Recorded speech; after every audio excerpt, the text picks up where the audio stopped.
Hai,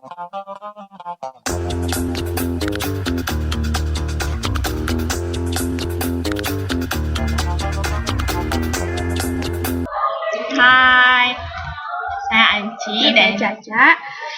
Kami akan menjelaskan mengenai sistem basis data. Assalamualaikum warahmatullahi wabarakatuh. Saya akan menjelaskan tentang sistem basis data. Basis data adalah kumpulan file-file yang mempunyai kaitan antara satu file dengan file lain, sehingga membentuk suatu bangunan data untuk menginformasikan suatu perusahaan atau instansi dalam batasan tertentu. Sistem basis data dikenal dengan sebutan DBMS. DBMS adalah sistem berupa software yang menangani semua akses ke basis data secara konsep. Maksud saya langkah kerjanya di sini ada 4. Yang pertama, user melakukan pengaksesan basis data untuk informasi yang diperlukan menggunakan SQL. Yang kedua, DBMS menerima request dari user dan menganalisa request tersebut. Yang ketiga, DBMS memeriksa skema eksternal user, pemetaan eksternal, skema konseptual, pemetaan konseptual, dan struktur penyimpanan. Yang keempat, DBMS mengeksekusi operasi-operasi yang diperlukan untuk memenuhi permintaan user. Komponen sistem basis data. Komponen sistem basis data terbagi atas beberapa bagian. Yang pertama, perangkat keras atau hardware, yang biasanya terdapat dalam sistem basis data adalah memori sekunder. Yang kedua, sistem operasi. Sistem operasi itu merupakan program yang mengaktifkan atau menginstruksikan sistem komputer, mengendalikan seluruh sumber daya, dan melakukan operasi-operasi dalam komputer. Sistem operasi yang banyak digunakan seperti Microsoft DOS, Microsoft Windows, 95 Windows, NT, dan Unix. Yang ketiga, basis data atau database. Dapat memiliki beberapa basis data. Setiap basis data dapat berisi atau memiliki sejumlah objek basis data seperti file atau tabel. Yang keempat, DBMS. DBMS itu merupakan pengolahan basis data secara fisik, tidak dilakukan oleh pemakai secara langsung. Dan yang terakhir adalah user atau pemakai. Di sini bagi pemakai dapat berinteraksi dengan basis data dan memanipulasi data dalam program yang ditulis dalam bahasa pemrograman. Ya, selanjutnya akan dibahas mengenai abstraksi data. Abstraksi data ini yang pertama adalah level fisik, di mana merupakan level terendah dalam abstraksi data. Di level ini kita dapat melihat gambaran struktur data secara terperinci. Kemudian level kedua adalah level konseptual, di mana pada level ini menggambarkan bagaimana hubungan antar data, dan contohnya itu seperti file pribadi, file pendidikan, dan file pekerjaan. Kemudian ada level view yang merupakan level paling tinggi, di mana ini adalah level dari para user, dan informasi yang diterima itu hanya sebatas yang diinginkan oleh user. Ini adalah gambarannya. Kita lihat abstraksi data, di mana ketika database tersimpan semua data, maka di internal level ini kita melihat bagaimana sebenarnya database ini. Dalamnya, kemudian pada konseptual skema, yang level kedua kita melihat bagaimana hubungan antar data di dalam database, dan yang level ketiga adalah level view, adalah level di mana para user melihat bagaimana data, dan data yang dilihat hanya berdasarkan data yang diinginkan oleh user. Selanjutnya, untuk bahasa basis data, maksud saya bahasa khusus untuk membuat struktur atau skema basis data yang menggambarkan desain basis data secara keseluruhan. Hasil dari komplikasi perintah DDL adalah kumpulan tabel yang disimpan dalam file khusus yang disebut kamus data. Contohnya, create untuk membentuk basis data, drop untuk mengubah struktur tabel, alter untuk menghapus basis data. Selanjutnya, DBML digunakan untuk melakukan manipulasi dan pengambilan data pada suatu basis data. Contohnya di select, delete, dan insert. Ada 2 jenis DML, yaitu prosedural yang mensyaratkan agar pemakai menentukan data apa yang diinginkan serta bagaimana cara mendapatkannya. Dan yang kedua itu non-prosedural, yang membuat pemakai dapat menentukan data apa yang diinginkan tanpa menyebutkan bagaimana cara mendapatkannya. Itu. Ini adalah Entity Relationship Diagram atau biasa disebut sebagai IRD. IRD ini adalah diagram yang menjelaskan bagaimana hubungan-hubungan data sebenarnya dalam database. Dalam IRD itu, ini adalah notasi-notasinya. Ada entity, atribut, relationship, dan kardinalitas. Tahap pembuatan IRD yang pertama adalah mengidentifikasi dan menetapkan entitas-entitas apa yang terlibat. Kemudian kita tentukan atribut key dari masing-masing himpunan entitas. Setelah itu kita tetapkan relasi di antara entitas himpunan dan setelah itu kita tentukan derajat relasinya. Kemudian kita lengkapi himpunan entitas beserta dengan atribut deskriptifnya. Untuk contohnya akan kita lihat tahap membangun ERD. Yang pertama adalah kita identifikasi dulu himpunan apa yang terlibat. Di sini yang terlibat adalah mahasiswa, kuliah, dan dosen. Yang kedua, kita menentukan atribut K dari masing-masing himpunan entitas.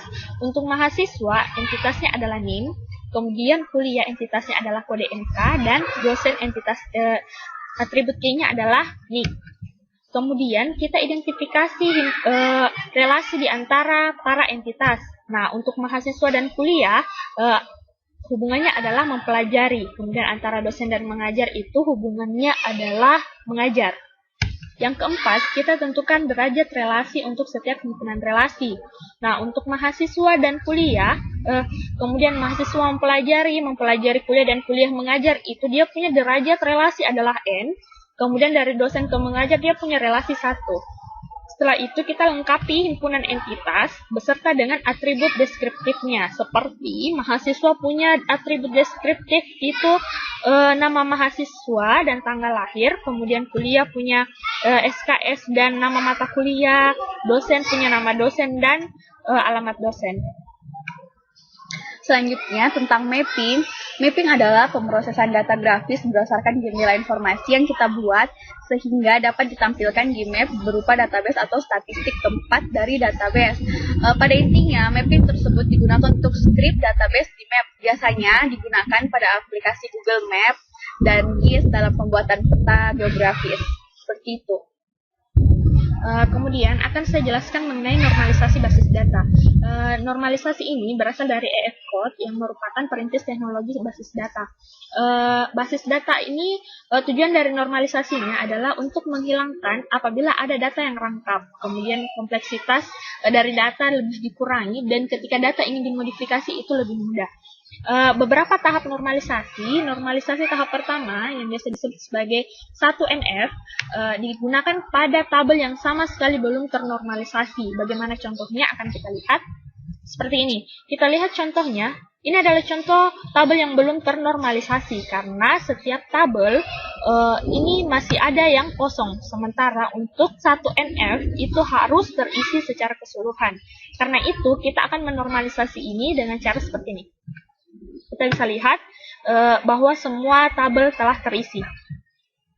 Kemudian, untuk normalisasi yang kedua, syaratnya berada pada bentuk normal pertama dan semua atribut bukan kunci punya keterikatan sepenuhnya terhadap kunci primer. Untuk nama dan jabatan punya dependensi fungsional terhadap NIP, dan lama mempunyai dependensi fungsional terhadap NIP dan keahlian. Seperti ini kita lihat, NIP punya keterikatan nama dan jabatan. Jadi ketika kita menuliskan NIP 107, keluar nama dan jabatan, ANSI dan analisis senior. Begitu pula dengan yang di bawah ini. Untuk normalisasi 3NF, dia berada syaratnya adalah bentuk normal 2NF dan setiap atribut bukan kunci tidak memiliki dependensi transitif terhadap kunci primer, seperti ini. Selanjutnya akan saya jelaskan mengenai normalisasi BCNF. BCNF ini merupakan perbaikan dari 3NF. Jadi ketika tabel telah memenuhi BCNF, pasti dia adalah tabel 3NF. Tetapi ketika dia tabel 3NF, belum tentu dia memasuki BCNF. Apa maksudnya? Kita akan lihat dari contohnya.